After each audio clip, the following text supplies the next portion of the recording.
Ninanakaw nila ang aking buhay. Habang nagpapakasasa sila sa luho, nakakulong ako sa pait ng sakripisyo. Wala kang kwentang asawa, madugo niyang sabi habang suot ng kabit niya ang singsing na galing sa aking luha. Pero tapos na ang aking pagiging bulag. Ang asawang kanilang inapakan ay babangon mula sa abo. Ngayon, sino ang unang luluhod sa pagmamakaawa? Handa na ba silang harapin ang aking ganti? Baog siya walang kwenta. Hindi niya mabibigay ang tagapagmana natin kaya huwag mo na siyang ipagtanggol. Si Isabella ang kailangan ko. She can give me a child. Hindi ang babaeng iyan na walang alam kundi magmukhang kawawa. Nakatayo si Trini sa labas ng nakapinid na pinto ng opisina. Ang kanyang mga kamay ay nanlalagkit pa sa mantika at uling mula sa maghapong paghahanda ng masaganang piging para sa anibersaryo ng Santillan Foundation. Sa panginginig ng kanyang mga daliri, hawak niya ang isang lukot na resibo para sa isang in vitro fertilization clinic. Ang perang pilit niyang inipon sa pamamagitan ng pagtitipid sa sarili niyang pagkain at isang pares ng munting medyas na hinabi niya mismo ng palihim. Tila may yelong unti-unting bumabalot sa kanyang gulugod, sumasakal sa kanyang paghinga. Bumagsak ang munting medyas sa malamig na marmol na sahig, walang anumang ingay na lumikha, kasing tahimik ng pagkadurog ng kanyang kaluluwa. Ang nawawalang 8 milyong piso ng pondo. Ang perang sinabi ni Leandro na nalugi sa negosyo, hindi iyon nalugi. Kumikinang iyon ngayon sa daliri ni Isabela Montenegro. Hindi lang ninakaw ng kanyang asawa ang pera ng mga mahihirap. Ninakaw nito ang kinabukasan ng kanilang magiging anak upang ibili ng diamante ang kanyang kabit. Umakyat ang asido sa kanyang lalamunan, pinapaikot ang kanyang sikmura, ngunit nanatiling tuwid ang kanyang likod. Biglang bumukas ang pinto. Nanigas si Leandro, hawak pa rin ang telepono sa kanyang tainga, nakatingin kay Trini na parang isang multo sa dilim ng pasilyo. Ngunit sa halip na humingi ng tawad, mabilis na nagbago ang anyo ng lalaki. Binitawan nito ang telepono, lumuhod sa sahig, at mahigpit na kumapit sa maruming laylayan ng damit ni Trini. Trini, mahal ko, please, nakikiusap ako. Patawarin mo ako, pero kailangan ko ang tulong mo ngayon. Umiyak si Leandro. Ang mga luha ng isang duwag ay dumaloy sa kanyang pisngi. Mamaya sa entablado, aaminin mong ikaw ang kumuha ng 8 milyon. Ikaw ang humawak ng pondo, Trini, so they will believe you. Kapag umamin ka, I promise, ilalabas kita agad. Gagawa ako ng paraan. Iligtas mo lang ako sa kahihiyan. Iligtas mo ang pamilya natin. Hindi sumigaw si Trini.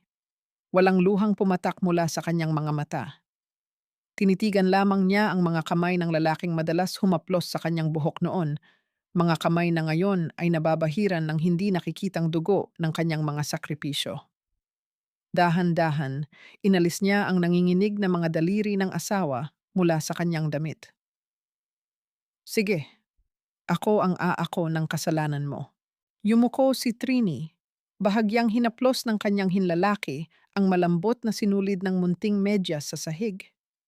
Pinulot niya ito, hindi upang itago, kundi para ihulog ng diretso sa kalapit na basurahan. Mula sa labas ng malaking bulwagan, umaling-awngaw ang boses ng tagapagsalita na pumilas sa katahimikan. At ngayon, tinatawag namin sa entablado si Ginang Trinidad Santillan.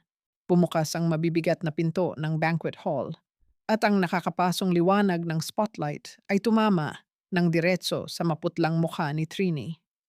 Doon, nakatayo sa gitna ng entablado si Doña Remedios, hawak ang mikropono na may malamig at nakakalasong ngiti, naghihintay na lapain ang kanyang biktima. Hanggang kailan magpapanggap ang isang biktima bago siya maging isang ganap na berdugo? Ang nakakapasong liwanag ng spotlight ay tila mga nag-aapoy na sibat na tumatarak sa buong pagkatao ni Trini habang naglalakad siya patungo sa gitna ng entablado. Sa bawat hakbang, ramdam niya ang bigat ng libu-libong matang nakatitig sa kanyang lumang damit na kupas at may mantsa ng mantika. Sa malaking screen sa likuran, naka-flash ang mga bank statements na nagpapakita ng 8 milyong pisong nilustay. Nakatayo sa tabi ng mikropono si Doña Remedios, Walang bahid ng kapintasan ang suot na maharlikang bestida. Pinunasan ng matanda ang mga luhang ginawa lamang ng kasakiman bago humarap sa mga bisita. Isang malaking trahedya para sa aming pamilya ang gabi na ito. Nanginginig ang boses ni Doña Remedios, isang perpektong pagganap ng isang nagdurusang ina. Binigyan namin ng tahanan, edukasyon, at pangalan ang babaeng ito. Pero ano ang iginanti niya? Wala kang utang na loob, Trinidad. Pinulot ka lang namin sa hirap, tapos pondo pa ng mga batang naulila ang nanakawin mo? How could you do this to us? Mula sa ibaba ng entablado, umugong ang mga bulungan na tila mga bubuyog na handang sumugod. Ang kislap ng mga lente ng camera ay nagsunod-sunod, kinukuhaan ang bawat anggulo ng kanyang kahihiyan. Sa unahang hilera, nakita ni Trini si Aling Carmela na nakataas ang kilay, walang awang nagpapalabas ng video ng live sa kanyang telepono habang sumisigaw ng pangungutya. Diyos ko, napakakapal ng mukha. Ginamit pa ang kabaitan ni Sir Leandro para makapagnakaw. Dapat mabulok sa kulungan ang babaeng iyan. Sa likuran ni Doña Remedios, nakatayo si Leandro. Ang lalaking pinagsilbihan niya ng higit sa isang dekada, ang asawang ipinagluto niya, ipinag-alaga, at iniyakan ng mawala ang kanilang anak, ay nakayuko lamang. Nakakuyom ang mga kamao ni Leandro, hindi man lang magawang iangat ang kanyang paningin upang ipagtanggol ang asawang nakikiusap sa mga mata. Ang katahimikan ng lalaki ang pinakamalakas na sampal na natanggap ni Trini sa gabing iyon. Hinawakan ni Trini ang mikropono. Inaasahan ng lahat na luluhod siya, iiyak at magmamakaawa. Ngunit sa halip na bumigay, isang mapait at malamig na ngiti ang namutawi sa kanyang mga labi. Tumingin siya ng diretso sa mga taong naghihintay ng kanyang pagkasira. Inaamin ko, ako ang kumuha ng pondo. Ang lahat ng nasa screen na yan, ginawa ko. Wala nang ibang paliwanag, walang paghuhugas kamay.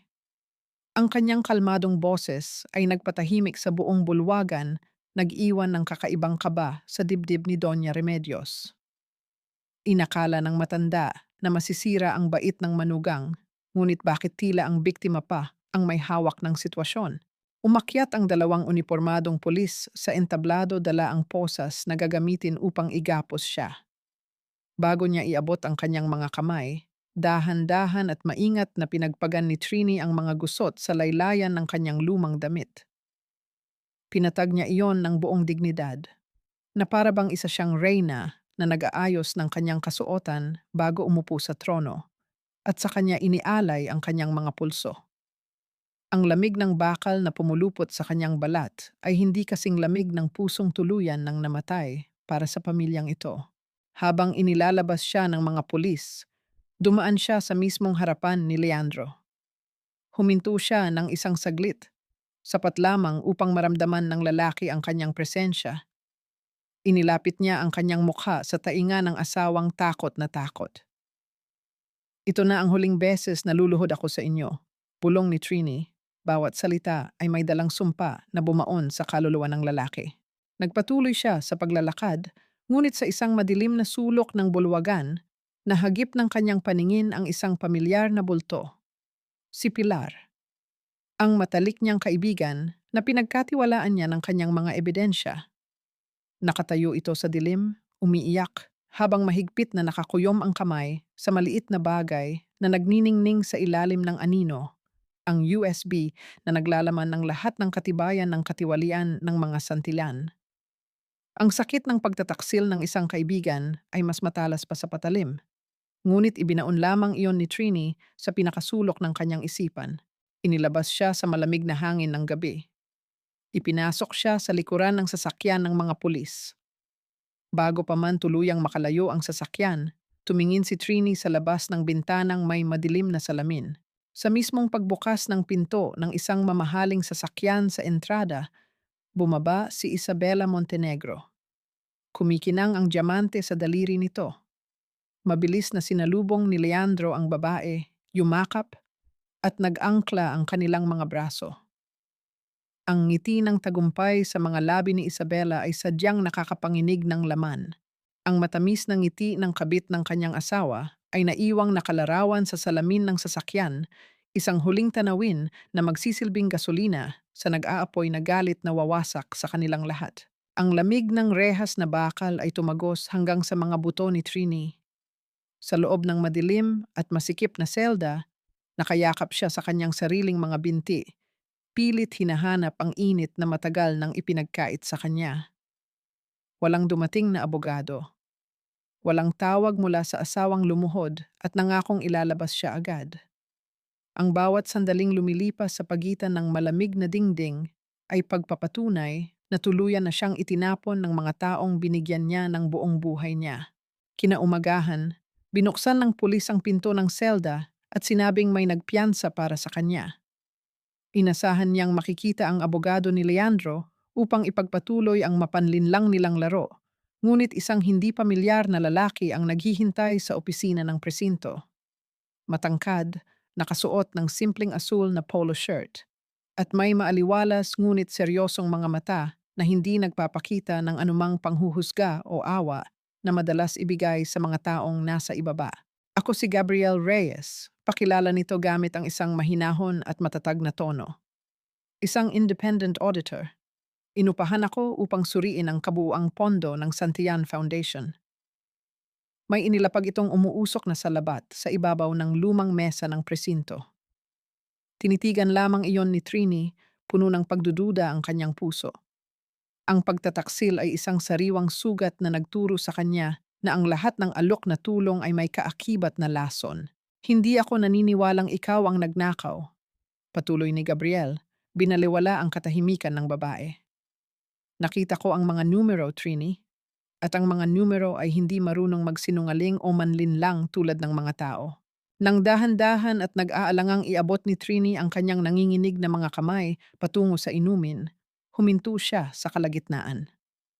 Napansin ito ni Gabriel, hindi nito hinawakan ang mga kamay ng babae upang pilitin siya. Sa halip, tahimik nitong itinulak ang baso palapit sa kanya, sapat lamang upang dumikit ang mainit na porselana sa gilid ng kanyang mga nanginginig na palad. Isang simpleng kilos ng paggalang sa kanyang espasyo na unti-unting nagpatunaw sa matigas na yelong nakabalot sa kanyang dibdib. Kinuha ni Trini ang baso at hinayaan ang init nitong magpabalik ng pakiramdam sa kanyang mga namamanhid na daliri. Pinuksan ni Gabriel ang dala nitong itim na folder. May nagpadala sa akin nito kagabi, bago ka pa man umakyat sa entablado, dagdag nito, na nag-iwan ng isang malalim na katanungan sa isip ni Trini kung sino ang naglakas loob na kumuha ng isang pribadong investigador na walang kontrol ang mga Santillan. Inilabas ng lalaki ang isang malinaw na larawan na nakuha mula sa security camera ng hotel. Ibinaba ni Trini ang kanyang paningin sa papel. Doon, malinaw na nakapinta ang katotohanang kanina pa inililihim ng kanyang utak. Nakita niya ang kanyang matalik na kaibigang si Pilar. Nakatayo ito sa isang walang taong pasilyo, iniabot ang munting USB na naglalaman ng lahat ng ebidensya ng kanyang paghihirap, direkta sa mga kamay ni Doña Remedios, kapalit ng isang makapal na brown envelope. Walang lumabas na boses sa lalamunan ni Trini. Tanging ang matinding kirot na parang inukit gamit ang kinakalawang na punyal ang bumiyak sa kanyang dibdib. Ang nakangiting mukha ni Pilar, ang mga panahong nagdamayan sila sa hirap, ay gumuho sa isang iglap. Ang figura ni Pilar sa larawan ay unti-unting lumabo kasabay ng pag-apaw ng mga luhang kanina pa niya pinipigilang pumatak. Ang amoy ng giniling na kape sa loob ng tahimik na kapihan ay nagpapaalala kay Trini sa mga madaling araw na magkasama sila ni Pilar na nag-aaral para sa kanilang mga pagsusulit sa kolehiyo. Ngunit ngayon, ang pamilyar na amoy ay nag-iiwan na lamang ng mapaklang lasa sa kanyang lalamunan. Nakatungo si Pilar sa kabilang panig ng mesa, ang mga balikat ay walang tigil sa pag-alon dahil sa matinding pag-iyak. Sinubukan nitong abutin ang kamay ni Trini, ngunit mabilis at malamig na iniwas iyon ng huli. Wala akong choice, Trini. Patawarin mo ako. Humihikbi si Pilar. Ang boses ay basag at puno ng desperasyon. Hawak ni Doña Remedios ang kaso ng kapatid ko noong nakabangga siya. Binalaan niya ako. Ipakukulong daw niya si Junjun kapag hindi ko kinuha ang USB at ibinigay sa kanya. Alam mo namang siya lang ang pamilya ko, di ba? Please, maintindihan mo sana ako. Tinitigan ni Trini ang babaeng itinuring niyang higit pa sa kapatid. Inasahan niyang guguho ang kanyang mundo. Naiiyak siya at yayakapin ang kaibigan dahil sa matinding awa at pangunawa. Ganyan ang dating Trini, ang babaeng alipin ng utang na loob. Ngunit nang marinig niya ang mga dahilan nito, tanging nakakapasong lamig ang kanyang naramdaman. Namatay na ang bahagi ng kanyang puso na laging nauunawaan ang mga taong sumasaksak sa kanya patalikod. Binenta mo ang buhay ko para sa kalayaan ng kapatid mo. Kalmado, ngunit matalim na pagbigkas ni Trini, hindi kumukurap. Naiintindihan kita, Pilar, pero hinding-hindi kita mapapatawad. Nanlaki ang mga mata ni Pilar sa narinig, tila hindi makapaniwala na ang malambot at laging nagpaparayang kaibigan ay nagtataglay na ngayon ng ganitong uring tigas ng damdamin. Dahan-dahang tumayo si Trini. Binuksan niya ang kanyang lumang pitaka at kumuha ng mga barya. Isa-isa, maingat at tumpak niyang inilapag ang mga piraso ng barya sa ibabaw ng mesang gawa sa kahoy, sapat na sapat para bayaran ang kapeng hindi man lang niya tinikman. Ang bawat paglapat ng barya sa mesa ay kumakatawan sa pagpapatalsik sa lahat ng utang na loob at pinagsamahan na minsan nagbigkis sa kanilang dalawa. Bayad na siya. Sapat na ang naging sakripisyo niya para sa kaibigan. Wala na siyang utang kahit kanino. Tinalikuran niya si Pilar na napahagulgol ng tuluyan at bumagsak ang mukha sa mesa. Hindi lumingon si Trini. Bawat hakbang niya papalabas ng kapihan ay isang sumpang hinding-hindi na siya muling magtitiwala ng pikit mata kanino man. Nang salubungin siya ng hangin sa labas ng establisimento, naramdaman niya ang sunod-sunod na panginginig ng kanyang telepono sa loob ng kanyang bulsa. Kinuha niya ito at tiningnan ang kumikinang na screen. Isang mensahe mula sa isang hindi nakarehistrong numero, ngunit alam niya kung kanino ito nanggaling. Bumalik ka rito sa mansyon kung gusto mong manatili sa inyo ang bahay ng nanay mo sa Laguna. Alam mong kaya kong ipagiba ang lupang tinatayuan niyan anumang oras kapag hindi ka sumunod. Ibinalik niya ang telepono sa kanyang bulsa habang nakatingin sa malayo, patulis ang kanyang mga paningin. Ang salitang mansyon ay paulit-ulit na umaling-aungaw sa kanyang isipan, hindi bilang isang palasyong puno ng karangyaan, kundi bilang isang malamig na rehas ng bilangguan na naghihintay sa kanyang pagbabalik. Binitbit ni Trini ang kanyang manipis at sirang maleta patungo sa malapad na pintuan ng mansyon ng mga Santillan. Ang bawat hakbang niya sa loob ng pamilyar na espasyong iyon ay tila pag-apak sa mga nagbabagang uling, ngunit pinanatili niyang blanko ang kanyang mukha. Sa gitna ng marangyang sala, tahimik na humihigop ng kanyang tsaa si Doña Remedios, habang nakaupo sa katabing sofa si Leandro na nagbabasa ng mga dokumento ng kumpanya. Nang maramdaman ng matanda ang presensya ng kanyang manugang, hindi ito nag-abala pang lumingon ng maayos.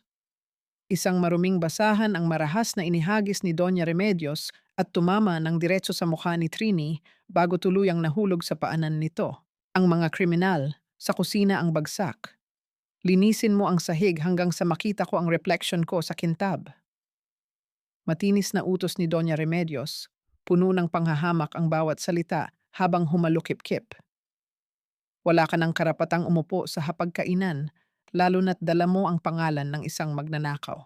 Tumayo si Leandro mula sa kanyang inuupuan at dahan-dahang lumapit kay Trini. Inabot nito ang balikat ng asawa at pinisil iyon ng mahigpit. Isang pekeng pagpapakita ng simpatiya na mas nakakasukang maramdaman kaysa sa sampal ng kanyang ina. Tiisin mo muna, Trini. Para sa atin ito, alam mo naman iyan, di ba? Mahinang panlilinlang ni Leandro, ang kanyang mga mata ay nagkukunwaring nasasaktan. I'm doing my best to fix things. Gawin mo na lang ang gusto ni Mama para walang gulo. Dahan-dahang yumuko si Trini upang pulutin ang basahan. Walang anumang pagtutol na lumabas sa kanyang mga labi. Lumuhod siya sa malamig na sahig at nagsimulang punasan ang makapal na karpet na sinadyang dumi-dumihan ng kanyang biyanan. Maingat at pinunyang pinulot ang bawat mumo ng biskwit na sadya nitong ikinalat sa paligid ng sofa.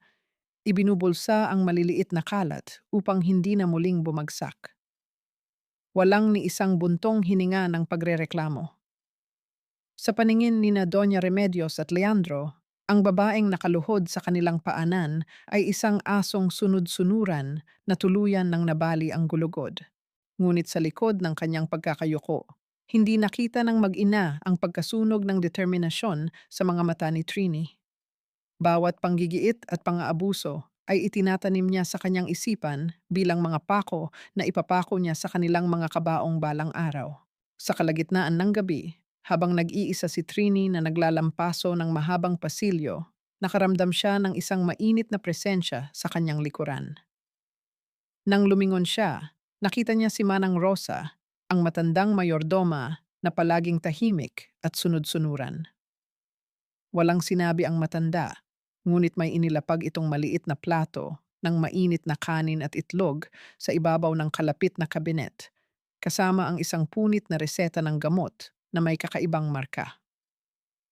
Mabilis na naglakad palayo si Manang Rosa. Bago pa man makapagsalita si Trini, nagiiwan ng malalim na palaisipan kung ano ang nalalaman ng matandang utusan na hindi nito masabi ng malakas. Nang balutin ng kumpletong katahimikan ang buong kabahayan at sigurado siyang tulog na ang lahat, maingat na binitiwan ni Trini ang kanyang hawak na mop. Dahan-dahan siyang naglakad patungo sa madilim na opisina ni Leandro. Gamit ang kanyang kabisado at walang ingay na paggalaw, nakapasok siya ng walang nakakapansin. Dumiretso siya sa likod ng malaking painting kung saan nakatago ang bakal na kaha de yero. Nanginginig ang kanyang mga daliri habang inaalala ang mga posibleng kombinasyon ng password. Subok siya ng subok ng mga petsa na may halaga sana sa kanilang buhay mag-asawa, ngunit lahat ay nabigo. Nang ihahanda na sana niya ang kanyang daliri para sa isa pang pagsubok, biglang nagbago ang ihip ng hangin sa labas ng kwarto. Ang unti-unting pagpihit at pag-ikot ng tanso at malamig na seradura ng pinto mula sa labas ang nagpatigil sa pagtibok ng kanyang puso. Mabilis na isiniksik ni Trini ang kanyang sarili sa ilalim ng malapad na mesang yari sa kahoy ng nara. Pigil ang kanyang paghinga, nakadikit ang mga tuhod sa kanyang dibdib habang pinapanood ang anino ng isang lalaking pumasok sa loob ng madilim na opisina. Ang amoy ng mamahaling alak na humalo sa pabango ni Leandro ay mabilis na kumalat sa hangin kasabay ng pagsara ng pinto. Pasuray-suray itong naglakad patungo sa caja de hierro sa likod ng malaking painting. Kinuha nito ang telepono at tumawag. "Isabella, babe," garalgal na boses ni Leandro, puno ng kalasingan at paglalambing. "Wala na. Tapos na ang problema. Nakakulong na siya rito. Sunod-sunuran na parang aso. Siyempre, ikaw lang ang mahal ko. You know I'll do everything for you. My password? You know it's always you." November 24, 1990. Sa ilalim ng mesa, mariing na ipikit ni Trini ang kanyang mga mata. Ang numero ng buwan, araw, at taon ng kapanganakan ng kabit ng kanyang asawa ay naging isang matalim na punyal na muling sumugat sa kanyang pagkatao. Habang naririnig niya ang mga halik na ipinapadala ni Leandro sa kabilang linya at ang pag-ikot ng lock ng kaha, paulit-ulit niyang ibinaon sa kanyang isipan ang mga numerong magpapabagsak sa kanila. Kinaumagahan, sa isang liblib at tahimik na parke, inabot ni Trini ang isang maliit na kapirasong papel kay Gabriel. Naupo sila sa isang malamig na sementong upuan habang mabilis na inilagay ng lalaki ang mga numero sa isang nakatagong programa sa kanyang laptop upang buksan ang mga naka-encrypt na dokumentong nakuha nito mula sa system ng pondo. Habang hinihintay ang resulta, napayuko si Trini. Ang malamig na simoy ng hangin ay nagdala ng mga alaala ng kanyang nakaraan. Ang lamig ng ospital noong nawala ang kanyang anak dahil sa pagod, at ang lamig ng selda noong siya ay tuluyang tinalikuran ng mundo. Nagsimulang manginig ang kanyang mga balikat. Walang luhang lumabas, ngunit ang kanyang katawan ay naghahanap ng kanlungan. Pumagsak ang unang patak ng ulan. Sunod-sunod itong humagupit sa mga dahon ng puno at sa sementong kalsada, Mabilis na lumakas at nagbanta ng isang malaking unos. Bago pa man mabasa ang damit ni Trini, isang maluwang na payong ang bumukas sa itaas ng kanyang ulo. Inalis ni Gabriel ang kanyang mainit na coat at marahang ipinatong iyon sa nanginginig na mga balikat ni Trini. Hindi mo kailangang mag-isa sa laban na ito. Mahinahong wika ni Gabriel. Ang kanyang boses ay tila isang matibay na pader na walang anumang hinihinging kapalit. Iniangat ni Trini ang kanyang paningin.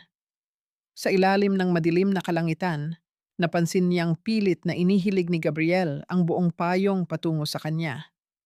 Hinayaan ng lalaking tuluyang mabasa ng malamig na ulan ang buong kaliwang balikat at braso nito, pati na ang suot nitong puting long sleeve.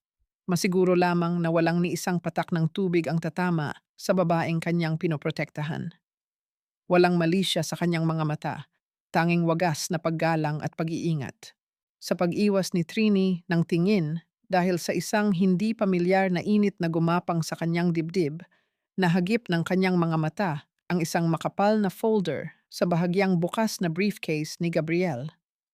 Nakasulat doon ang pangalan ng nagtatag ng kanilang pondo, Don Esteban Santillan. Bago pa man siya makapagtanong kung ano ang nilalaman niyon, iniabot sa kanya ni Gabriel ang isang nakatuping papel na nakuha mula sa mga dokumento sa laptop. Ang perang nawawala sa pondo, hindi ginamit sa anumang investment. Seryosong saad ni Gabriel habang patuloy na pinoprotektahan si Trini mula sa ulan. Ginagamit iyon ngayon ng biyenan mo para pondohan ang isang lihim na piging. Binuksan ni Trini ang papel. Isa itong opisyal na listahan ng mga bisita at plano para sa isang magarbong seremonya. Ang nakasulat na okasyon, lihim na engagement party ni na Leandro Santillan at Isabela Montenegro. Gaganapin ito sa mismong mansyon ngayong paparating na katapusan ng linggo. At sa pinakailalim ng pahina, may isang utos na galing mismo sa tanggapan ni Doña Remedios. Nakatalaga si Trinidad Santillan, ang legal na asawa, bilang punong tagapagluto at serbidora para sa pagdiriwang ng pagtataksil ng kanyang sariling asawa. Isang manipis at murang bestida ang walang ingay na bumagsak sa ibabaw ng maliit na kama ni Trini. Tiningala niya ang lalaking naghagis nito, ang kanyang asawang si Leandro, na may suot na mukha ng isang nagdudusang martir. Kailangan kong gawin ito para sa kumpanya, Trini. Malambing ngunit nakaririmarim na wika ni Leandro, sinusubukan pang haplusin ang balikat ng kanyang asawa. Alam mo namang ikaw lang ang mahal ko, di ba? Ito lang ang paraan para mailigtas natin ang foundation. Magluto ka ng masarap para sa mga bisita natin sa Sabado, ha? Pakita mo sa kanilang you're supporting me out of love. Isang nakasusulasok na asido ang umakyat sa lalamunan ni Trini. Ang kapal ng mukha ng lalaking ito, na hilinging siya mismo ang magluto para sa pagdiriwang ng pagtataksil nito, habang ang lahat ay naniwalang ninakaw niya ang pondo. Ngunit sa halip na sumigaw, kinagat ni Trini ang loob ng kanyang pisngi hanggang sa malasahan niya ang sarili niyang dugo. Pilit siyang bumuo ng isang maamo at masunuring ngiti. Opo, gagawin ko ang lahat para sa pamilya, mahinang sagot niya, isang perpektong pagsunod sa papel ng isang utusan. Nakangiting lumabas ng kwarto si Leandro, kampanteng-kampante na kontrolado pa rin niya ang utak ng kanyang asawa. Nang tuluyang sumara ang pinto, mabilis na tumakbo si Trini patungo sa maliit na lababo ng kanyang banyo. Binuksan niya ang gripo at kinuha ang matapang na sabong panlaba. Paulit-ulit at marahas niyang kinuskos ang balikat at mga braso na hinawakan ni Leandro. Isa, dalawa, tatlong beses niyang ginawa iyon hanggang sa maging mapula at mahapdi ang kanyang balat. Kailangan niyang hugasan ang dumi ng kasinungalingan ng lalaking iyon na pilit kumakapit sa kanyang pagkatao. Pagbaba niya upang maglinis ng sala, hindi sinasadyang narinig niya ang matinis na boses ni Doña Remedios mula sa telepono. Nakikipag-usap ito kay Aling Carmela at sinasadya nitong lakasan ang boses upang umalingaw-ngaw sa pasilyo. Diyos ko, Carmela, hindi ko na alam ang gagawin ko sa babaeng iyan, pagpapanggap ni Doña Remedios. Baliw na talaga. Nagmamakaawa siyang maging katulong dito, huwag lang siyang iwan ni Leandro. Obsessed na siya. Nakakaawa. Pero we have to be careful. Baka manakit yan kapag tuluyan nang nawala sa katinuan. Napatigil si Trini sa pagpupunas ng pasimano. Ang bawat salitang lumalabas sa bibig ng matanda ay mga lason na ipinapakain sa isipan ng mga tao sa labas. Gusto siyang palabasing baliw upang mawalan ng bigat ang anumang katotohanang sasabihin niya balang araw. Ginagawa siyang halimaw ng mga totoong demonyo. Nagpatuloy si Trini sa paglalakad patungo sa kusina. Ang dibdib ay tila isang bulkang nag-iipon ng lava. Kinuha niya ang mabigat na kutsilyong panhiwa ng karne at isang malaking piraso ng baboy. Sa bawat marahas na pagbagsak ng talim sa ibabaw ng makapal na sangkalan, naiisip niyang tinataga niya ang mga mapagkunwaring mukha ni na Leandro at Doña Remedios. Ang galit ay nag-aalab, ngunit huminga siya ng malalim, ipinikit ang mga mata, at pinilit na palamigin ang kanyang isipan. Ang isang nagwawalang biktima ay madaling talunin, ngunit ang isang kalmadong kalaban ay nakamamatay. Sa kalagitnaan ng kanyang paghihiwa, isang anino ang lumapit sa kanyang tabi. Si Manang Rosa. Nagpanggap ang matandang mayordoma na nag-aayos ng mga gulay, ngunit sa isang mabilis na pagkakataon, may inipit itong isang malamig na kumpol ng kalawanging susi sa bulsa ng apron ni Trini. Nagkatinginan sila. Walang anumang salitang namutawi, ngunit ang mga matandang mata ni Manang Rosa ay nagsasabi ng isang mensahe. Hanapin mo ang katotohanan. Mabilis na tumalikod ang mayordoma at nagpatuloy sa trabaho na parang walang nangyari. Kinapa ni Trini ang mga susi sa kanyang bulsa. Saan ito patungo? Nang sumapit ang hating gabi at balot na ng dilim ang buong mansyon, tahimik na lumabas si Trini patungo sa hardin. Sinundan niya ang hugis ng mga susi na tumutugma sa mga lumang kandado ng isang lugar na matagal nang ipinagbabawal na pasukin, ang matandang bodega sa likod ng kapilya ng pamilya. Inilapat niya ang pinakamalaking kalawanging susi sa butas ng mabigat at lumang pinto. Sa isang pilit ngunit walang ingay na pagpihit, nagbigay ng daan ang matandang kandado. Bumukas ang pinto. Pumasok ang liwanag ng buwan sa loob ng madilim na kwarto. Tinatanglawan ang mga patong-patong na kahon na natatakpan ng makapal na alikabok at agiw. Dahan-dahang lumapit si Trini at gamit ang kanyang nanginginig na mga daliri, pinunasan niya ang namamagang dumi sa ibabaw ng pinakamalaking kahon ng dokumento. Sa ilalim ng liwanag ng buwan, malinaw na nabasa ng kanyang mga mata ang nakaukit na pangalan. Don Esteban Santillan, orihinal na huling habilin. Ang alikabok ng panahon ay dahan-dahang umikot at naglakbay sa hangin. Sa ilalim ng malabong liwanag ng kanyang telepono, inisa-isa ni Trini ang mga naninilaw na pahina ng orihinal na dokumento ni Don Esteban. Puno ng alikabok ang hangin, ngunit hindi niya ininda ang pamimigat ng kanyang paghinga. Lumipat ang kanyang paningin sa isang tiyak na talata na may makapal na salungguhit. Nakasulat doon ang isang kondisyon na matagal nang ibinaon ng mga Santillan sa limot. Kung mapatunayan na ang sinumang miyembro ng pamilya ay lumustay sa pondo, ang buong kapangyarihan at pamamahala ay automatikong malilipat sa lupon ng mga dating eskolar.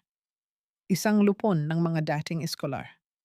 Ang mismong grupo, kung saan siya kabilang, ang malamig na hangin ng madaling araw ay dumampi sa kanyang balat habang sunod-sunod na inilawan ng kanyang telepono ang bawat pahina upang kumuha ng malilinaw na kopya. Walang nakakaalam ng sikretong ito. Walang nakakaalam na ang mismong batas ng tagapagtatag ng pondo ang maghuhukay sa libingan ng mga sakim na tagapagmana. Kinaumagahan, binalot ng matinding sikat ng araw ang pamilihang bayan.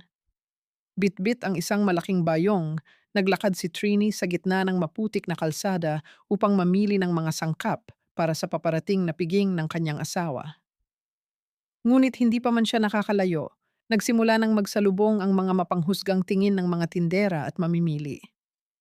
Tingnan niyo nandito ang magnanakaw ng pondo. Malakas na parinig ng isang ginang habang naghihiwa ng isda. Kapal ng mukha talaga. Kung ako sa kanya, nagtago na ako sa ilalim ng lupa. Kawawa naman si Sir Leandro na nagpapakahirap. Sagot ng isa pang tindera, sinadyang ilakas ang boses upang umalingaw-ngaw sa buong palengke. Yumuko si Trini. Kinagat niya ang kanyang ibabang labi ng napakadiin upang pigilan ang anumang emosyong gustong kumawala sa kanyang dibdib. Pilit niyang binaliwala ang mga salitang parang may init na karayom na tumutusok sa kanyang pagkatao. Tinitigan niya na lamang ang mga biniling gulay sa kanyang bayong. Kinuha niya ang isang bugbog at latang kangkong mula sa kanyang pinamili. Sira ang mga dahon nito, pilit na isiniksik sa ilalim dahil itinuturing na walang kwenta ng mga nagtitinda. Isang mapait na ngiti ang namutawi sa kanyang mga labi. Ganyan na ganyan ang tingin ng mundo sa kanya ngayon. Latak, walang halaga, at madaling itapon. Ngunit tulad ng halamang ito, na patuloy na nag-uugat at nabubuhay kahit saan man itapon, hindi niya hahayaang malanta ang kanyang pag-asa. Babangon siya. Biglang bumigat ang hawak niyang bayong nang may isang malapad na kamay na kumuha nito mula sa kanyang pagkakahawak. Nang iangat niya ang kanyang paningin, bumungad sa kanya ang maaliwalas na mukha ni Gabriel. Nakasuot ito ng simpleng puting t-shirt, ngunit ang kanyang presensya ay tila isang matibay na pader na agad na humarang sa mga malilikot at mapanghusgang mata ng mga tao sa paligid. Ipinosisyon ng lalaki ang kanyang sarili sa pagitan ni Trini at ng mga mapanirang tao, nagsisilbing isang tahimik ngunit matatag na panangga. Ako na ang magdadala nito. Masyadong mabigat para sa iyo. Mahinahong wika ni Gabriel, walang pakialam sa mga bulungan sa paligid. Naglakad sila ng magkatabi palabas ng maingay na palengke. Sa ilalim ng lilim ng isang malaking puno, inilapit ni Gabriel ang kanyang sarili ng bahagya upang bumulong. Nakuha ko na ang mga larawang ipinadala mo kagabi. Seryosong saad ni Gabriel, ang boses ay puno ng determinasyon. Gagamitin natin ang batas na iyon. Sa mismong gabi ng pagdiriwang nila, ipapakita natin sa buong mundo kung sino ang mga tunay na magnanakaw. Tumango si Trini, nakaramdam ng matinding kapanatagan sa piling ng lalaking ito na walang ibang ginawa kundi paniwalaan at protektahan siya. Ngunit habang nag-uusap ang dalawa, hindi nila napansin ang isang bulto na nakatago sa likod ng mga nakasabit na saging sa kabilang tindahan. Isang pares ng matatalim na mata ang tahimik na nagmamasid sa kanilang bawat kilos, maingat na sinusundan ang kanilang direksyon.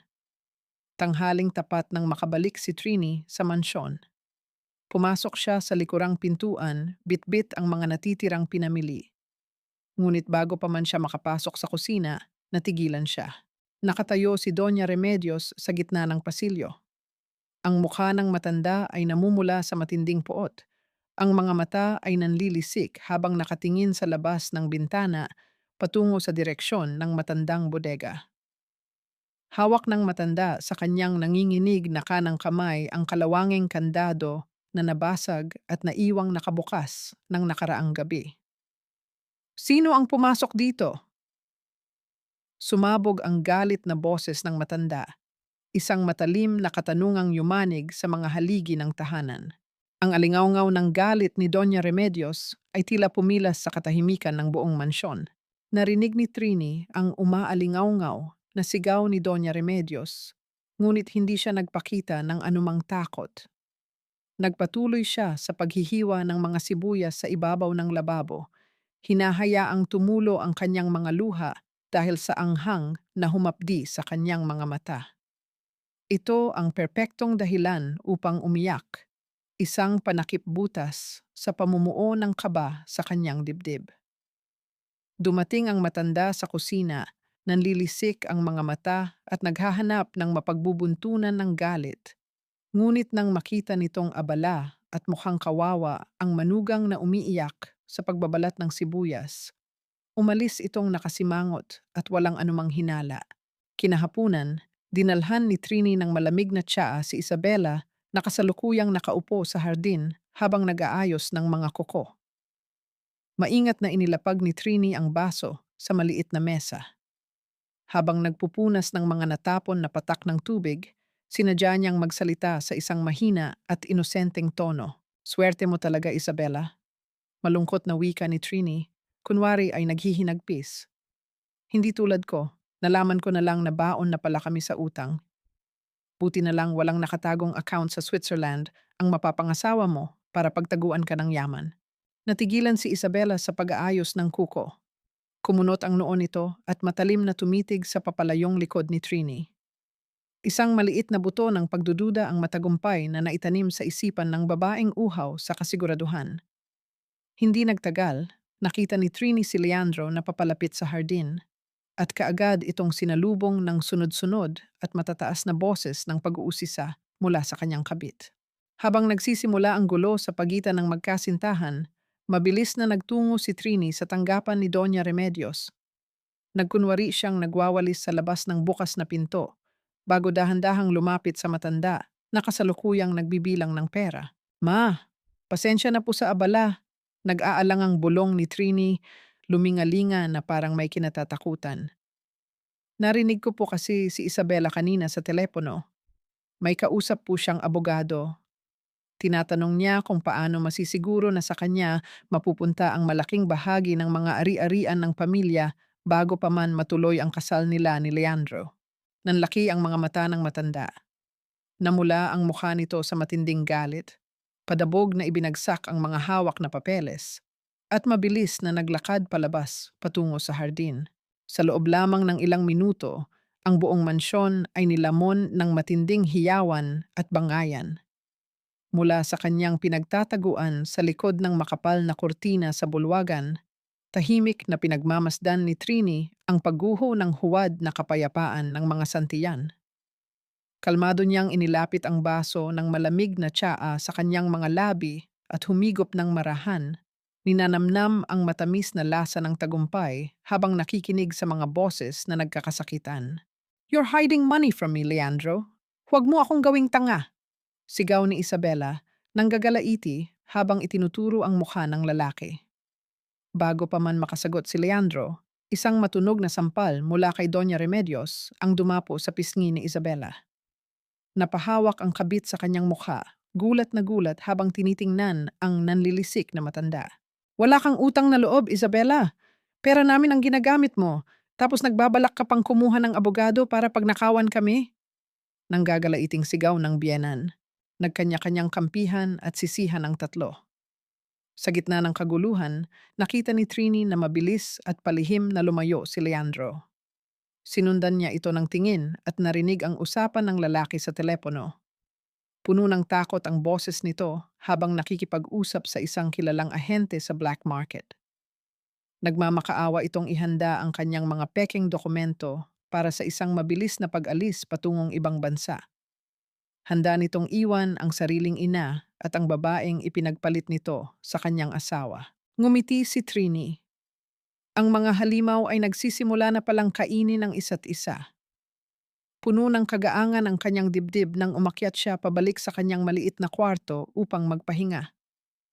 Ngunit sa mismong pagpihit niya ng seradura at pagbukas ng pinto, tila tumigil ang pag-ikot ng kanyang mundo. Ang buong kwarto ay ginawang isang malaking basurahan. Nakakalat ang lahat ng kanyang mga damit na pinunit-punit. Ang kanyang manipis na kutsyon ay hiwa-hiwa at ang kanyang mga kagamitan ay basag na nakakalat sa sahig. Ngunit ang kumurot ng pinakamatindi sa kanyang puso ay ang tanawin sa gitna ng nasirang kama. Ang nag-iisang larawan ng kanyang ina, nakuha sa probinsya ng Laguna, ang natitirang piraso ng kanyang pinanggalingan, ay pinagpunit-punit hanggang sa hindi na makilala ang mukha. Ang mga punit na piraso ng litrato ay nagdala ng isang malupit na babala na hindi pa tapos ang kalbaryo. Pilit na pinulot ni Trini ang mga punit na piraso ng litrato ng kanyang ina. Habang nanginginig ang kanyang mga balikat, marahas na bumukas ang pintuan ng kanyang kwarto. Pumasok si Doña Remedios, kasunod ang dalawang malalaking tauhan ng mansyon. Hawak ng matanda ang lihim na teleponong ginagamit ni Trini upang makausap si Gabriel. "Akala mo maiisahan mo ako, hampas lupa? You think you can outsmart me in my own house?" Nanggagalaiting sigaw ni Doña Remedios. Bago pa man makasagot si Trini, hinawakan siya ng dalawang tauhan at kinaladkad pababa sa madilim na pasilyo patungo sa lumang bodega sa ilalim ng lupa. Ibinagsak nila si Trini sa malamig na sementong sahig. Humarang ang bulto ni Doña Remedios sa tanging pinagmumulan ng liwanag. "Susunugin ko ang lahat ng ebidensyang pinoprotektahan mo sa kapilya?" Malamig na banta ng matanda, Ang mga mata ay nag-aapoy sa kasamaan. Walang matitira, Trinidad. Walang maniniwala sa isang baliw. Diyan ka mabulok. Sumara ang mabigat na pinto ng bodega. Kasunod ang pag-ikot ng makapal na kadena at kandado mula sa labas. Binalot si Trini ng kompleto at nakapanghihilakbot na kadiliman. Ang amoy ng alikabok at amag sa loob ng kulungan ay tila mga malamig na kamay na sumasakal sa kanyang lalamunan. Nanikip ang kanyang dibdib. Sa gitna ng dilim, bumalik ang nakapangingilabot na alaala ng ospital, ang amoy ng gamot, ang sarili niyang dugo, at ang kawalan ng buhay ng anak na nawala sa kanyang sinapupunan dahil sa labis na pagkapagod sa pagsisilbi sa pamilyang ito. Humagulgol siya ng walang boses, naghahabol ng hininga habang mahigpit na nakakuyom ang mga palad sa kanyang dibdib. Sa gitna ng kanyang paghihingalo, isang matalim na pagkiskis ng bakal ang umalingaw-ngaw mula sa pinto. Unti-unting pumasok ang isang manipis na linya ng liwanag. Bumukas ang pinto at iniluwa nito si Manang Rosa, pawisan at umiiyak. Hawak ang isang malaking kutsilyo na pilit ginamit pang ipit upang wasakin ang sirang kandado. Tumakas ka na, anak. Umalis ka na rito bago ka nila patayin, pakiusap ng matandang mayordoma. Ang boses ay basag sa matinding pag-aalala. Ngunit sa halip na tumakbo palabas ng mansyon, dahan-dahang tumayo si Trini. Nawala ang panginginig ng kanyang mga tuhod. Pinalitan ng apoy ng katapangan ang takot sa kanyang mga mata. Hinawakan niya ng mahigpit ang mga kulubot at nanginginig na kamay ni Manang Rosa. Inilapit niya ito sa kanyang mukha at nag-iwan ng isang malalim at taos-pusong halik bilang pamamaalam. Salamat po. Pero hindi na ako tatakbo, Manang. Matatag na bulong ni Trini. Pinitawan niya ang matanda at mabilis na tumakbo palabas. Hindi patungo sa tarangkahan para iligtas ang sarili, kundi patungo sa kapilya. Habang tumatakbo, isang katanungan ang pilit na sumiksik sa kanyang isipan. Nasaan si Gabriel sa mga oras na ito upang tulungan siya? Ngunit wala na siyang panahong maghintay. Kailangan niyang iligtas ang kaisa-isang armas na magpapalaya sa kanya. Marahas niyang itinulak ang mabibigat na pinto ng kapilya. Agad na sumalubong sa kanya ang masangsang at nakakahilong amoy ng gasolina na nakababad sa mga lumang kahon ng dokumento ni Don Esteban. Sa gitna ng kwarto, nakatayo si Doña Remedios, hawak ang isang kahon ng posporo. Isang nakakabaliw na halakhak ang lumabas sa bibig ng matanda nang makita si Trini na humahangos. Kiniskis nito ang isang piraso ng posporo at ang maliit na apoy ay sumayaw sa madidilim nitong mga mata. Walang pag-aalinlangang binitiwan ni Doña Remedios ang nag-aapoy na patpat patungo sa sahig na lalong pinaliguan ng langis. Isang marahas na pagsabog ng liwanag at init ang agad na pumalibot sa buong silid, lumilikha ng isang mataas at nag-aapoy na pader na tuluyang humarang sa tanging daan palabas. Ang apoy ay mabilis na gumapang, walang awang inilalamon ang mga pamana ng kasinungalingan. Ang nakakapasong init ng apoy ay mabilis na gumapang sa mga lumang kahoy ng kapilya, lumilikha ng isang nag-aalab na pader na naghihiwalay kay Trini mula sa kaligtasan. Bawat sulok ng silid ay nilamon ng mapangahas na usok na nagpapahapdi sa kanyang mga mata at sumasakal sa kanyang baga. Sa halip na tulungan ang kanyang manugang, mabilis na tumalikod si Doña Remedios. Kumaripas ito ng takbo palabas at walang awang isinara ang mabigat na pintuan. Ang mabilis at mabigat na paglapat ng bakal na kandado mula sa labas ay pumutol sa huling pag-asa ni Trini na makalabas ng buhay. Inabandona siya upang maging abo kasama ng mga katotohanang ibinaon ng mga santiyan. Ngunit hindi ininda ni Trini ang makapal na usok na pumapasok sa kanyang sistema. Gamit ang kanyang huling lakas, ibinuwis niya ang kanyang sarili sa gitna ng naglalagablab na silid. Lumuhod siya sa nagbabagang sahig upang yakapin ng mahigpit ang kahon na naglalaman ng orihinal na huling habilin ni Don Esteban. Ang kanyang mga balat ay namumula at napapaso sa tindi ng init, ngunit mas pinili niyang sunugin ang sarili kaysa hayaang mawala ang nag-iisang alas na magpapalaya sa kanya. Bumagsak siya sa sahig habang pilit inilalayo ang kahon sa lumalaking apoy. Ang kanyang paningin ay unti-unting lumalabo at ang bawat paghugot niya ng hininga ay tila paghigop ng pinong bubog. Sa sandaling handa na siyang sumuko sa kadiliman, isang malakas na puwersa ang bumasag sa makapal na pinto ng kapilya, nagpalipad ng mga nag-aapoy na piraso ng kahoy sa hangin. Mula sa makapal na usok, lumitaw ang bulto ng isang lalaki. Basang-basa si Gabriel, walang inaalintanang panganib habang nagmamadaling pumasok sa gitna ng impyerno. Agad niyang ibinalot ang isang makapal at basang coat sa nanginginig at nanghihinang katawan ni Trini. Walang anumang pag-aalinlangan, binuhat niya ang babae kasama ang kahon na mahigpit nitong yakap. "Ligtas ka na, Trini. Ako nang bahala." Mahinang bulong ni Gabriel habang inilalabas niya ang babae palayo sa panganib. Sa gitna ng pagkawala ng kanyang malay, ang marumi at sugatang kamay ni Trini ay kusang kumapit ng napakahigpit sa basang kuwelyo ng polo ni Gabriel. Hindi siya bumitaw. Isang tahimik na pag-amin na sa kabila ng lahat ng panlilinlang na naranasan niya, nakahanap siya ng isang taong hindi siya iiwan sa gitna ng apoy. Unti-unting nagbalik ang kamalayan ni Trini sa pamamagitan ng malamig na hangin mula sa aircon na tumatama sa kanyang mukha. Pagmulat ng kanyang mga mata, napagtanto niyang nakaupo siya sa loob ng sasakyan ni Gabriel. Ang lalaki ay nasa driver's seat, tahimik na nagmamaneho sa isang ligtas na kalsada, palayo sa nagkakagulong bahagi ng mansyon. Ang mga mata ay seryosong nakatutok sa unahan. Tiningnan ni Trini ang kanyang sarili sa salamin ng sasakyan. Ang kanyang mukha ay puno ng uling, ang buhok ay magulo at amoy usok, ngunit ang kanyang mga mata ay nagniningning sa isang kakaibang bangis. Sa kanyang paglingon sa likurang upuan, nakita niya ang isang pamilyar at napakagandang puting bestida na perpektong nakasabit, malinis at walang bahid ng anumang dumi. Ipinaghanda siya ng lalaking katabi niya para sa gabing ito. Isang katanungan ang naglalaro sa kanyang isipan.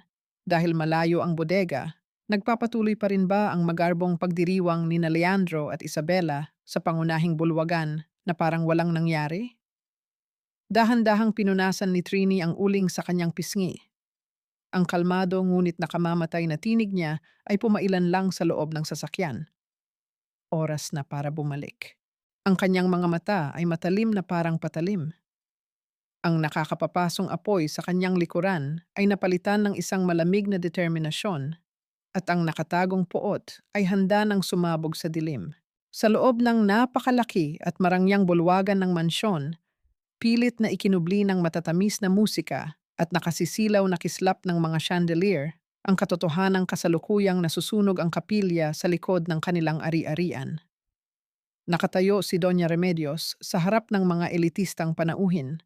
Umaapaw sa kaplastikan ang kanyang mga ngiti habang nagmamalaki sa bagong alyansang bubuin. Sa gitna ng entablado, magkahawak kamay sina Leandro at Isabela, naghahanda ng magpalitan ng mga diamanteng singsing na binili gamit ang ninakaw na pondo. Ngunit bago pa man maipasok ni Leandro ang kumikinang na bato sa daliri ng kanyang kabit, dahan-dahang bumukas ang malalaking pintuan ng bulwagan. Walang anunsyo, walang imbitasyon. Pumasok si Trini.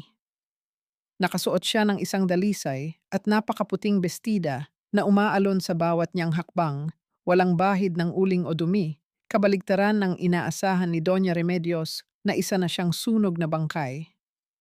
Ang buong paligid ay binalot ng isang nakapanghihilakbot na katahimikan, habang ang lahat ng mata ay nakapako sa muling pagkabuhay ng babaeng matagal na nilang hinusgahan at tinawag na magnanakaw.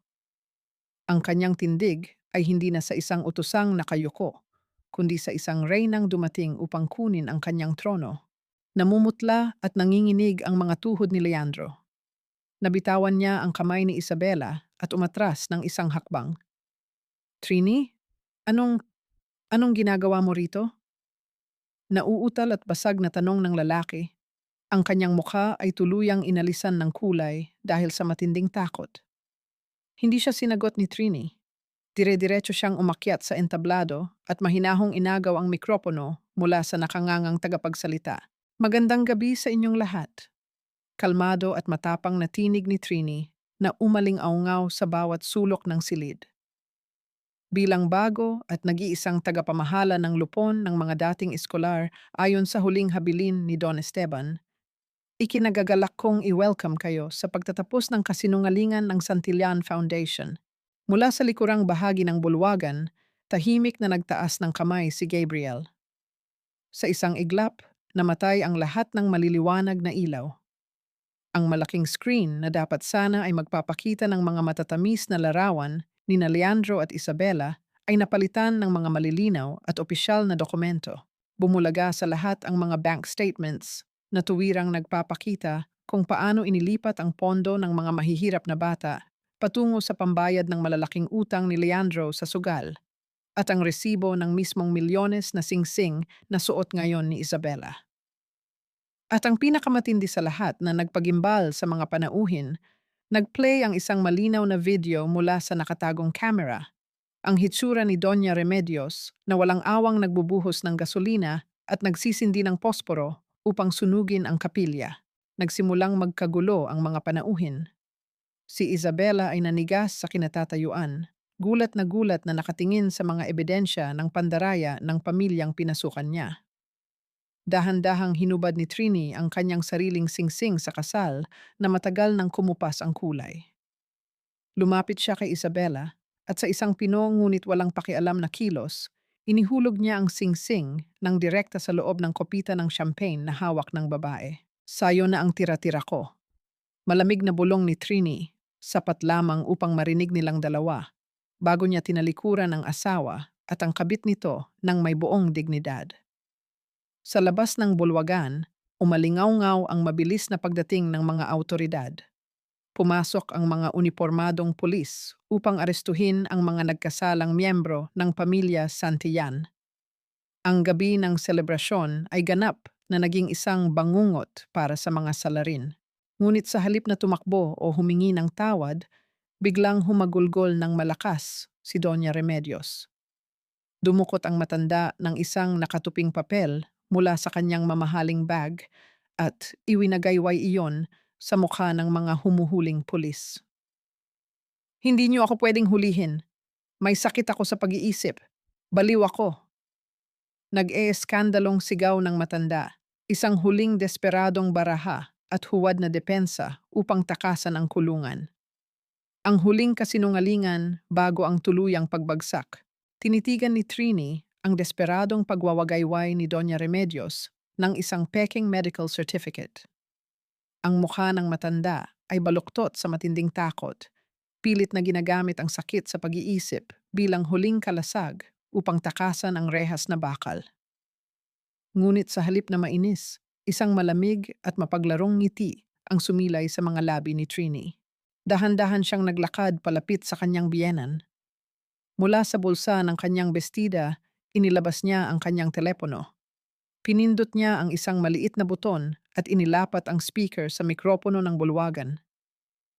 Akala mo maiisahan mo ako, hampas lupa. Susunugin ko ang lahat ng ebidensyang pinoprotektahan mo. Walang matitira, Trinidad. Walang maniniwala sa isang baliw. Ang malinaw at buong-buong boses ni Doña Remedios, puno ng matalim na pananakot at perpektong pagkalkula mula sa madilim na bodega, ay umalingaw-ngaw at bumasag sa kanyang huwad na depensa. Ang buong bulwagan ay narinig ang katotohanan. Ibinaba ni Trini ang kanyang telepono at tiningnan ang matanda ng may matinding awa at panghahamak. Ang mga baliw, hindi nakakapagplano ng ganito kaganda, ma. Kalmadong bulong ni Trini, bawat salita ay kasing talim ng yelo. Hindi na nag-aksaya ng oras ang mga awtoridad. Mahigpit na inilapat ng mga pulis ang malamig na posas sa mga pulso ni Doña Remedios. Nawala ang lahat ng natitirang dignidad at karangyaan ng matanda. Sumigaw ito, nagwala, at nagmura ng napakalakas habang kinakaladkad palabas ng mansyon. Pilit na nagpupumiglas, ngunit walang sino man ang nagtangkang tumulong. Ang reyna ng mga Santillan ay tuluyan ng natanggalan ng korona. Sa pagkawala ng matanda, isang bulto ang mabilis na gumapang sa paanan ni Trini, si Leandro. Ang lalaking minsang nangakong poprotektahan siya ay ngayon nakaluhod sa sahig, humahagulgol na parang isang musmos na bata. Mahigpit nitong hinawakan ang laylayan ng puting bestida ng kanyang asawa, binabasa ng mga duwag na luha ang malinis na tela. Trini, maawa ka sa akin. Wala akong kinalaman dito. Umiiyak na pagmamakaawa ni Leandro. Walang habas na itinatapon ang lahat ng taong kasabwat niya. Si Mama ang nagplano ng lahat ng panipis sa pondo. At si Isabela, nilandi niya lang ako. Ginamit niya ako para sa kumpanya nila. Ikaw lang ang mahal ko, Trini. Please, wag mo akong ipakulong. Narinig ito ni Isabela. Namumula sa matinding galit at kahihiyan, lumapit ang kabit at iginawad ang isang napakalakas at marahas na sampal sa mukha ni Leandro. Ang lakas ng pagtama ng kanyang palad ay nag-iwan ng mapulang marka sa pisngi ng lalaki. Wala kang kwenta! Duwag! Nang gagalaiting sigaw ni Isabela bago ito mabilis na inilayo ng mga pulis. Hindi gumalaw si Trini. Tiningnan lamang niya ang nakaluhod na asawa. Ang mukha nito ay basang-basa ng uhog at luha. Wala siyang naramdamang pagmamahal, wala ring natitirang awa. Dahan-dahan siyang yumuko. Ginamit niya ang kanyang hintuturo upang iangat ang nanginginig na baba ng lalaki. Pinilit itong tumitig sa kanyang mga mata na matagal nitong binalewala. Ang pinakamalaking pagkakamali ko sa buong buhay ko ay ang mahalin ang isang duwag. Matatag at walang emosyong wika ni Trini, ang boses ay nagbabaon ng pako sa kabaong ng kanilang kasal. Mabulok ka sa kulungan, Leandro. Binitiwan niya ang mukha ng asawa. Kumuha si Trini ng isang malinis at basang pamunas mula sa kanyang maliit na bag. Maingat at diring-diri niyang pinunasan ang mga daliring dumikit sa balat ni Leandro na para bang nakahawak siya ng isang nakasusukang basura. Nang makasiguro siyang malinis na ang kanyang kamay, tahimik niyang inihulog ang nagamit na pamunas ng direkta sa kandungan ng nakaluhod na lalaki. Tinalikuran niya ito ng tuluyan. Unti-unting nawalan ng tao ang bulwagan. Ang malalaking pinto ay naiwang nakabukas. Hinubad ni Trini ang kanyang matataas na sapatos at naglakad ng nakayapak sa ibabaw ng pulang karpet. Bawat hakbang ay sumisimbolo sa kanyang tuluyang paglaya mula sa mga kadena ng pamilyang ito. Pagsapit niya sa labas ng pintuan, sinalubong siya ng malamig at patuloy na pagbuhos ng ulan. Ngunit hindi siya nabasa. Nakatayo roon si Gabriel, hawak ang isang malaking payong upang silungan siya. Walang anumang salita ang lumabas sa bibig ng lalaki. Tiningnan lamang siya nito ng isang malalim at maamong paningin bago nito dahan-dahang inilahad ang kanyang bakanteng kamay, naghihintay kung tatanggapin niya ang bagong simula. Ang kamay na nag-aabang sa gitna ng malamig na ulan, lumipas ang isang buwan. Ang naglalakihang bakal na tarangkahan ng mansyon ng mga Santillan ay tuluyan ng sinarhan at kinabitan ng malaking karatula mula sa bangko na nagpapahiwatig ng pagkakabawi sa ari-arian. Ang kaharian ng mga mapagmataas ay tuluyan ng bumagsak at naging alikabok. Sa loob ng mainit at masikip na pasilidad ng piitan, nakaluhod sa malamig at basang sahig ng palikuran si Doña Remedios. Ang dating pino at maharlikang mga kamay na sanay na binalot ng mga diamante ay ngayon namumula, nangangaligkig at nakababad sa maruming tubig habang pilit niyang kinukuskos ang matigas na dumi sa inidoro. Sa kanyang likuran, nakatayo ang mga kapwa niya bilanggo, ang mga mismong kababaihang minsan niyang tinawag na hampas lupa at walang kwenta. Pinapanood siya ng mga ito, tahimik na nagmamatyag at mariing inuutos na linisan pa niyang mabuti ang bawat sulok. Ang mga luha ng matinding kahihiyan ay walang tigil na dumaloy sa kanyang mga kulubot na pisngi. Hinuhugasan ang mukhang matagal na nagtago sa likod ng kaplastikan. Nalasap niya ang pinakamasaklap na parusa, ang mabuhay araw-araw sa ilalim ng mga paa ng mga taong matagal niyang inapakan. Sa kabilang banda ng lungsod, nakaupo si Leandro sa sulok ng kanyang madilim na selda, hinaharap ang 10 taong pagkakakulong kasama ng mabibigat na gawaing pampubliko. Hawak niya ang isang salansan ng mga sobreng gusot. Bawat araw, sumusulat siya kay Trini, gumagamit ng matatamis na salita upang magmakaawa ng kapatawaran, ngunit lahat ng iyon ay ibinalik sa kanya nang hindi man lang binubuksan.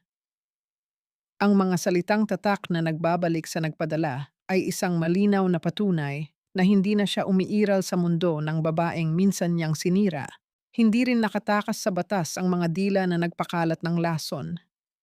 Ang maliit na tindahan ni Aling Carmela ay pilit na nilalabas ang mga kagamitan. Napilitan itong ibenta ang nag-iisang kabuhayan upang ipambayad sa danyos ng kasong paninirang puri na isinampa laban sa kanya.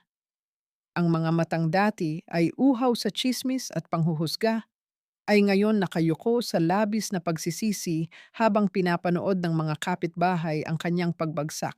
Samantala, sa labas ng mataas na gusali ng hukuman, isang malalim at mahabang paghugot ng hininga ang pinakawalan ni Trini. Hawak niya ang opisyal na dokumentong nagpapatunay na tuluyan ng napawalang bisa ang kanyang kasal kay Leandro. Walang mabigat na pakiramdam, walang natitirang poot. Ang hangin na humampas sa kanyang mukha ay tila naging mas malinis at mas magaan. Marahan niyang iniangat ang kanyang kamay at hinaplos ang kanyang buhok na ngayon ay maikli na at maayos na nakagupit. Isang malinaw na simbolo ng kanyang pagputol sa nakaraan at pagtanggap sa kanyang bagong anyo. Wala ng Trinidad Santillan. Nagbalik na ang matatag, matapang, at malayang Trini Valdez. Puno ng pag-asa, nagtungo siya sa tanggapan ng muling binubuong pondo para sa mga scholar upang simulan ang kanyang mga tungkulin. Ngunit pagbukas niya ng pinto ng opisina, bumungad sa kanya ang isang tanawin na nagpatigil sa pagtibok ng kanyang puso. Nakatayo si Gabriel sa gilid ng malaking mesa. Maingat nitong inilalagay ang mga formal na folder, laptop, at ilang personal na gamit sa loob ng isang kayumangging kahon. Ang kontrata ng lalaki bilang independent auditor ay ganap nang natapos. Nang maramdaman nito ang pagdating ni Trini, itinigil nito ang pagliligpit at dahan-dahang lumingon. Isang malungkot ngunit banayad ng ngiti ang sumilay sa mga labi ni Gabriel. Ang kanyang mga mata ay nagtatanong, naghihintay, at tila nagpapaalam matapos ang lahat ng unos na kanilang pinagdaanan. Paalam na ba, Trini? Mahinang tanong ni Gabriel, isang boses na nagdadala ng bigat ng 1,000 hindi nasabing damdamin. Ang nakabiting katanungan ay naiwang lumulutang sa tahimik na silid. Tinitigan ni Trini ang lalaking naging pinakamatibay niyang sandigan sa gitna ng pinakamalakas na unos ng kanyang buhay. Nakatayo si Gabriel, naghihintay ng kanyang kasagutan, handang umalis kung iyon ang kanyang naisin at handang manatili kung hihilingin niya. Ibang-iba si Gabriel kay Leandro. Walang pamimilit, walang panunumbat, at walang pag-angkin na nakasasakal.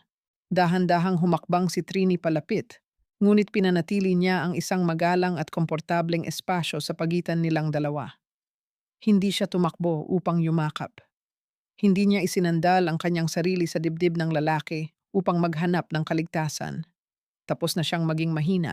Hindi ko kailangan ng bagong tagapagligtas, Gabriel. Malumanay ngunit matatag na wika ni Trini, tinitingnan ng diretso ang mga maamo ngunit seryosong mata ng lalaki. Matagal na akong nakalaya mula sa pagiging biktima. Ang kailangan ko ngayon ay isang kasama maglakad. Isang maaliwalas at napakatamis ng ngiti ang namutawi sa mga labi ni Gabriel. Unti-unti niyang binitiwan ang hawak na kahon ng kanyang mga gamit at ibinaba iyon pabalik sa sahig. Nauunawaan niya ang bawat salita, bawat pahiwatig, at bawat hangganan na inilatag ng babaeng kanyang hinahangaan. Handa akong maglakad sa bilis na gusto mo, Trini. Kahit gaano kabagal, kahit gaano katagal. Mahinang tugon ng lalaki, puno ng wagas na paggalang at pasensya na hindi kailanman naghangad ng anumang kapalit. Sa mga sumunod na araw, opisyal na inako ni Trini ang pamamahala sa pondo. Inayos niya ang mga sirang patakaran, ibinalik ang mga nawalang scholarship, at siniguro ang kinabukasan ng mga kabataang minsan nang ninakawan ng pag-asa. Ang mga tauhan at empleyado ng pundasyon ay nagbigay sa kanya ng malalim na pagpupugay. Iginagalang nila siya hindi dahil asawa siya ng isang mayamang tagapagmana, kundi dahil sa kanyang sariling talino, tapang, at paninindigan bilang isang babae. Sa kalagitnaan ng isang abalang hapon, Tahimik na inilapat ni Gabriel ang isang mainit na porselanang tasa ng salabat sa ibabaw ng mesa ni Trini.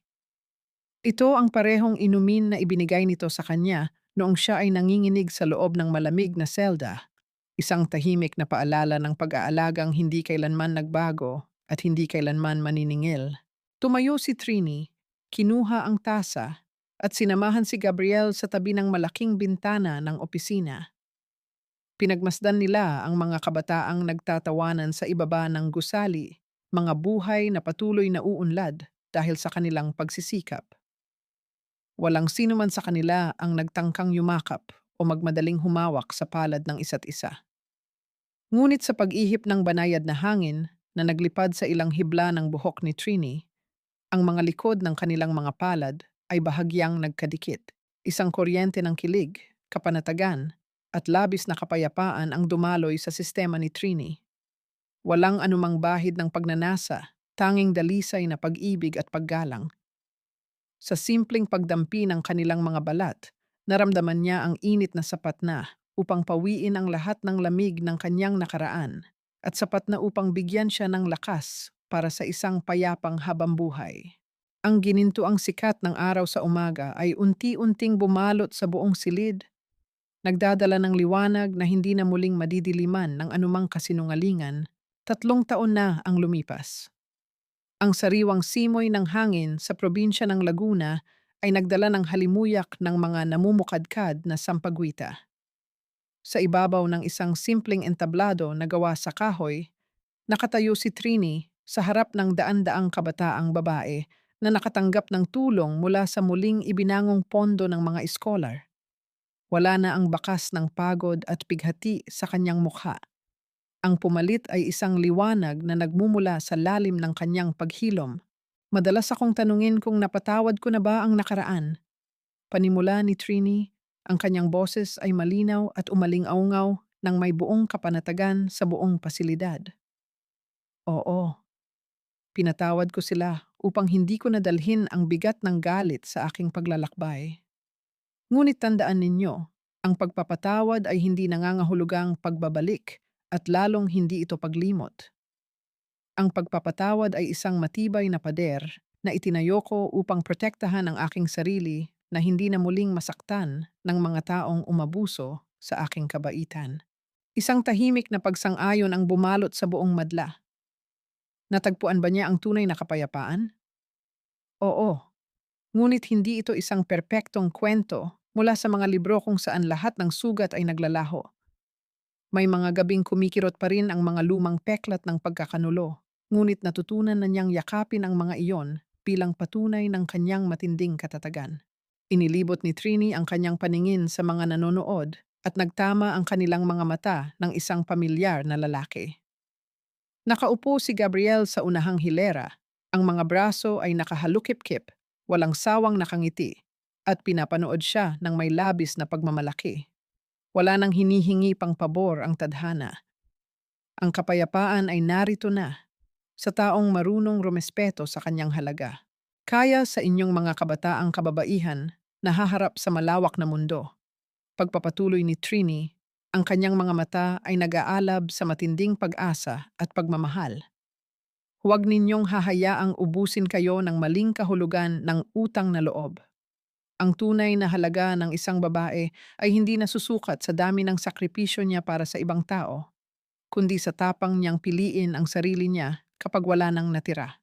Nagtapos ang kanyang mensahe kasabay ng isang napakalakas at masigabong pagpugay mula sa mga nakikinig na tumayo upang magbigay galang. Dahan-dahang bumaba si Trini sa mga hakbang ng entablado, iniiwan ang mikropono ngunit daladala ang karangalang hindi kailanman mabibili ng salapi. Sinalubong siya ni Gabriel sa ibaba. Inilahad muli ng lalaki ang kanyang kamay, eksaktong tulad ng ginawa nito sa ilalim ng malamig at madilim na ulan ilang taon na ang nakararaan. Ngunit ngayon, sa ilalim ng mainit at maliwanag na sikat ng araw, hindi na nag-atubili si Trini.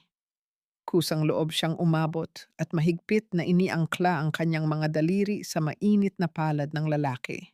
Magkasabay silang naglakad palabas ng bakuran, sumisilong sa ilalim ng malalagong puno ng akasya. Walang mga luhang pumatak, walang mga matatamis na sumpaan na umaalingaw-ngaw sa hangin, kundi ang tahimik at matibay na presensya ng dalawang pusong handang harapin ang isang payapang habambuhay.